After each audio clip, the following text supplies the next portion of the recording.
Now we're going to see some examples on what types of packages can we use in R to implement some of the feature selection methods that we have previously discussed. I'm going to go over 4 different examples. The first one is going to be a filter method in which we're going to be working with a setting that has both continuous features and a continuous response. So we'll be computing a correlation analysis. The second example that we'll see will be for wrapper methods, and specifically we'll be seeing one example of forward selection and one example of backward selection, and how those can be run in R with 2 different packages, so that you see, how diverse approaches you can use. And then we'll see also an example of the RFE method for the hybrid feature selection methods that we saw. I'm not going to cover any embedded method because you already know how to run L1 regularization or feature importance on trees, and so I think that that's something that we have already covered and I don't need to give another example on that. So for the filter method that I'm going to be showing for the example, we're going to be using the Boston dataset.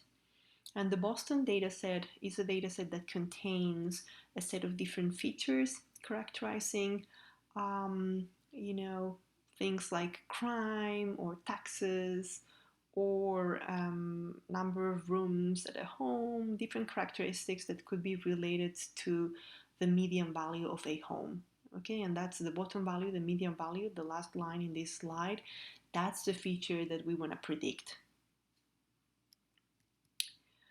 And so basically for this, the only real thing that we need to do, like there's no specific package in R that we need to use, right? As I mentioned earlier, for the filter methods, these are just simple functions that either run a statistical analysis between 2 distributions or correlations. And so in this case, we're just running correlations between the median price that we want to predict and all the different features that we can use as predictors, right? And so we're going to first load the mass package, which is the one that contains the Boston dataset, and we are attaching it to be able to refer to the different features.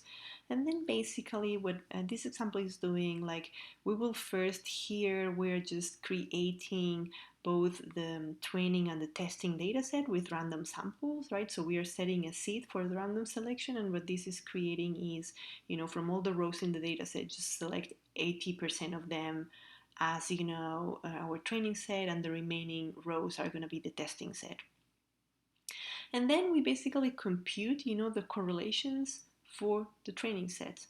And what we do is basically we explore how each of the features are correlated to the final labels, to the median price per house, right? And so basically I'm going to explore it in a somewhat fancier way. So I'm going to be using a library called core plot, and what core plot allows you to do is to basically plot with different colors the correlation numbers. So I'm going to be plotting the correlation coefficients, but they're going to be colored based on the strength of that correlation. Okay. And then finally, what I will do is that I will basically, create a model that has all the features. So it's a regression model that has all the features to predict the median price. And then I will create another model, okay, from which I'm going to remove like the least correlated feature and see if that model improves. Okay. So today I'm going to try something new because some of the commands that I'm going to be using, especially later on, are a bit more complex, and so what I'm going to try to do today is basically I have created, for all the examples that we're going to be seeing in class, I have basically created different R files. Okay, and so I will use these R files to and I will run them step by step, so you can follow how this works, and you can do that yourselves at home. And so to run them step by step, you can use in RStudio this icon here. So we load library mass, we load the ggplot, and then we attach Boston so that we can explore the data set. Okay. And then basically we can set a random number, and we can just create the 80% randomly selected 80% training set, the randomly selected 20% testing set. Okay, you see, the commands being executed here, right? And then, we can check the dimensions of the training and the testing. We have 14 different columns, which are, 13 features and the value that we try to predict. And then we have, like 400 and 100 different features. And then we basically, because this is a filter method, we want to compute the individual correlation between each feature and the labels that we have. In this case, between each feature and the median price for each of the homes. And then we're going to plot that basically in a fancy way. Let me make this larger so that we can discuss this better. And so basically, this is the matrix of correlations. Again, what you have here are the numbers. This is the diagonal, and the numbers are colored based on the strength of the correlation, right? From very positive to the lowest negative strength. However, in this matrix, we only need to look at the median price column because we are interested in looking into how correlated the different features are with respect to the final price, with respect to the home price, right? And for example, if you look at this list here, you could see, like, for example, like this CHAS, which means whether a house is close to the Charles River or not, is really not that correlated. The correlation is extremely weak. And so, that's a feature that we could consider removing. We could maybe consider removing this other feature with a correlation of 23, and maybe, other features like 32 maybe, or 35, maybe those values are, they are not super weak, but they're still weak. And so what filter methods allow us to do is to basically looking into these correlations and identify a threshold to determine what are the features that we want to keep or not in the model. Okay, so it's basically very manual in that we need to create a ranking with those features and identify which ones we want to eliminate. In reality, what we do is that we do different tests and try to eliminate from the model different features and see if that actually improves or not the accuracy, or if it maybe improves because the model is simpler.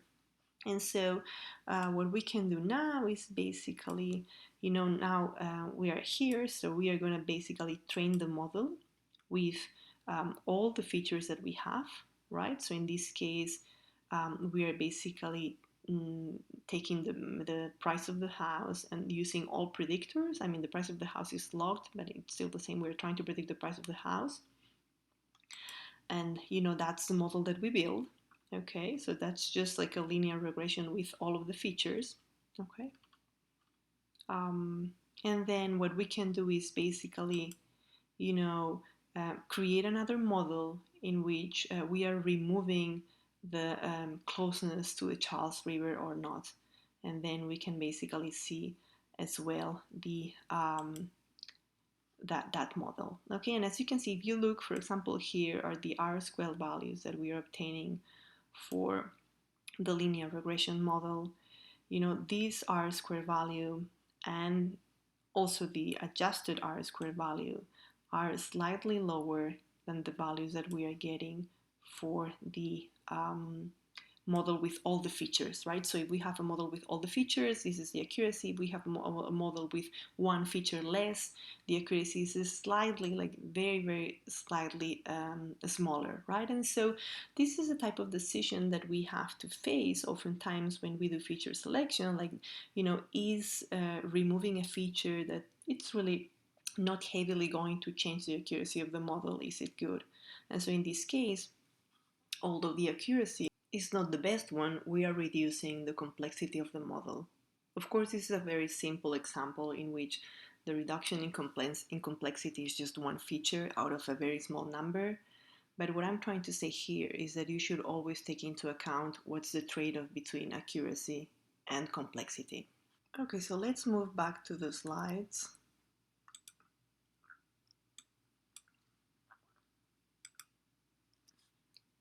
And again, I mean, the final message is that when you look at filter feature selection, or in general, any of the feature selection approaches that we have described, reducing the number of features and increasing the accuracy is a trade-off that you will also need to analyze, right? And so sometimes with filter methods, it might be the case that removing one or more features slightly reduces the accuracy, but if you want to give more importance to reducing the complexity of the model, then that is fine. Okay, the second example we're going to be seeing today is for the wrapper methods, and we're going to start with the forward selection. Specifically, we're going to be using, in this example, we're going to be using an ozone dataset, which has ozone readings for different regions and based on weather features. Okay, and so, we have 12 different weather features. Again, I'm going to walk you through the code in the slides, and then we'll go to the script in R that I will be running. But basically, as you can see here, what we are doing, the approach that we are using is that we are loading the dataset and then we are creating two linear models. The first one is one without any features, just the intercept, and the second one is a model with all the features that we have. And the critical function here to run the feature selection model is the step function. The step function, we have to specify the model we start with. In our case, the base model is just an empty model because it's a forward approach. And then, by a scope, we set up what are the limits of the sets of features that we are exploring. Here, we are willing to explore, all the subsets of features that we have. Obviously, following, the SFS approach, that literally for each number of features, just select the best subset measured, as the best relationship between features and final class. Okay, and so more details about the step function. Remember that all the functions that we are running are part of packages that are code. And so basically, those packages can be implemented in different ways depending on the package that you run. Specifically, for this step function, it's important to know that for each subset of features, it's going to compute the accuracy, and then basically the best model is selected using AIC, archaic information criterion, which is basically, take the model with the lowest AIC. And this package only works for linear regressions. Okay, so if you look in Python and other places, there's other implementations of this type of wrapper methods, but for R, it's only implemented for linear approaches. And you can see more details in the package. And basically, the remaining part of the code, I'm also showing here another example that you can run with the same function but using the backward approach. And so in that case, we start with a model with all the features and, keep reducing the features using the backward approach. And then finally, we get the features, we get the variables that we have been including in the model. If we're using the forward model, what are the variables that we have been included? Okay, and that list is going to be basically the list of the variables that have been selected as the ones that produce the best accuracy. Okay, so let's go to R and run the script and go through the example.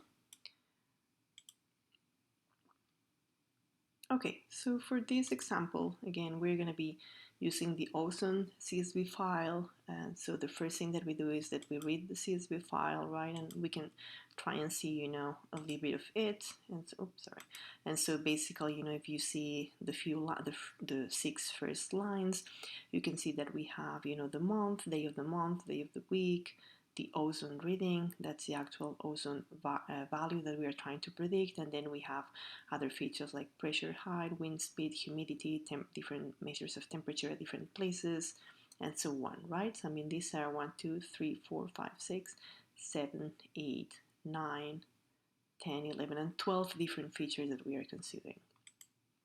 Okay, and so once we have run this,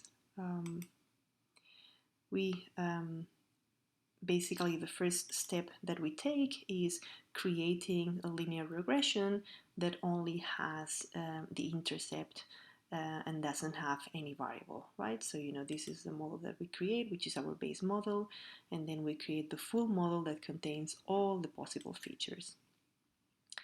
And as I mentioned before, the next step is basically using, which you see here, the step function.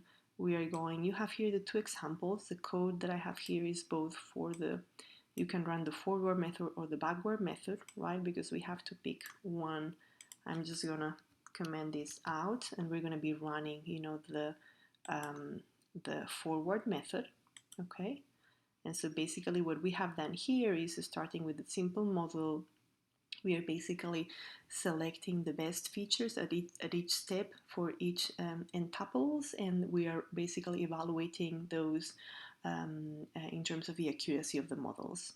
And so after these, we already know what's the subset of features that has given the lowest AAC or the best performance. And we can basically, go and identify what are those variables, right? So we can basically, print the shortlisted variables. These are basically the 6 variables that are giving us the best model. Okay, so what this means is that out of all the different 12 features that we have, if we reduce the model to this subset of 6 features, this is the best subset of features that's giving the best performance. And again, remember that the way this subset has been identified is by starting with the best feature, creating the best pair, creating the best triplet, and so on, right? And in our case, it's an n tuple of 6 different features, the one that had given the best performance. And you can obviously also check, the summary of that best model. And as you can see here, the formula for the model contains the 6 features that we have identified as the best features. And you can also get details here in terms of, the R-squared value. Okay, so let's go back to the presentation. And you can test, of course, the backward approach as well, if you'd like. Okay, the next example that I want to give is an example for a backward selection, okay? But as you have seen in the previous slide, you could run it with the step function, but I wanted to give you another way of running or another approach to run backward selection or forward selection, as a matter of fact. And that's using the correct package that you're already familiar with from the class, the previous class. And so with the correct package, we can do exactly the same thing. We can implement forward or backward selection, but differently. Okay, and so in this case, the example that I'm going to be showing is an example with a fertility dataset that tries to predict fertility given a set of different features, okay? And again, similarly to the step function, this approach with caret is only valid for linear models. So if you are using R, we can only do this with linear models. We're going to be uploading this library, and then the usual approach with caret, we're going to define a train control object. And in that, what we're saying is, how do we want the model, in this case the linear regression, how do we want that model to be trained? And then the train method is also the usual method in the caret package. What this method is saying is, okay, we have to predict fertility based on all the features, okay? And what we're doing is that we're going to be using or evaluating subsets of features from 1 to 5 and using a backward feature evaluation, right? And then the way we're going to train the model is using the train control object. And here, remember that what backward selection does is that it's going to basically evaluate all the subsets, like starting with the total 5 features, and then it's going to be evaluating or removing from the evaluation the worst n tuples, Okay, and so for each number of I features, we will have a collection of subsets that will be run through the model, and the best one for each number of features will be selected, and then basically across those, the best one, will be selected, and the number of features associated to that model will be the result of the feature selection process. And so, once we run this, after the process is run, we can basically see the results and the final model. So let's go to R and run this model as well. So in this case, I have the script here, and so the first thing that we need to do is to load the two libraries that we need. Then we define the train control object, and then we basically run the train function, and again here it's basically computing the accuracy of the different models trained with different subsets of sizes 1 to 5. And then we can obviously see the results. What you see here, this is the number of variables that each subset has, okay, and we can see the error, okay. And so you can see here that when we consider a subset with only one feature, this is the error. When we consider a subset with two features, this is the error, and so on, right?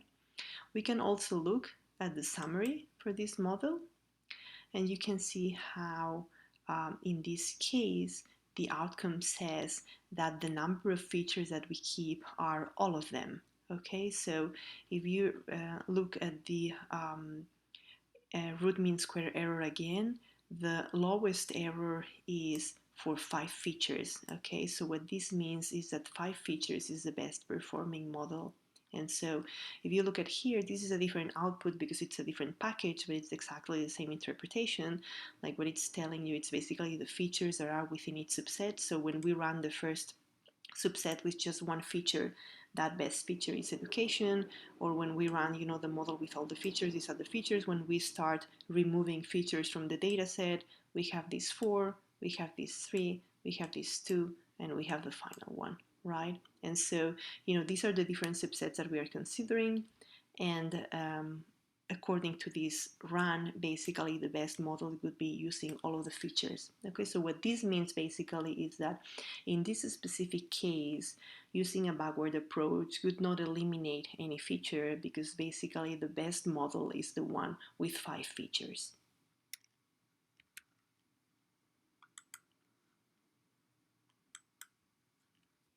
The final example we're going to see is for a hybrid method, specifically for recursive feature elimination that we saw in the theory part. And so for that, you'll need to load the libraries that I specified there, which is, we're also going to be using the correct package. And we're going to be working with the PIMA Indian diabetes dataset. This dataset, it's used to predict whether a patient or not has diabetes based on different health features that are considered, and the population are women of PIMA Indian heritage. And so some of the features that are used in the model are things like number of pregnancies, insulin level or age. To implement this feature selection method, again, we're going to be using caret, and so I'm going to walk you through the code, which is pretty straightforward, and then I will go to R and go over the script. But basically, we need to define the control object again, and in this case, the RFE method, we're going to be using a random forest trained with cross-validation, okay? And then basically the function that does the feature selection itself is RFE. We specify all the columns except for the output that we are trying to predict, which is diabetes level, which is this column here, and then we basically use the control object that we have declared. Okay, and what RFE does is basically it implements the whole feature selection using the RFE approach. Remember that we train a random forest, we identify, and by we I mean the model. The model will identify the set of important features, and then the least important feature will be removed from the model. Retrain the model, right? If the difference between the accuracy with and without is really large, then the feature is important, and we keep it, and we continue going through the list. So let's go to R and run the script and see what results we get.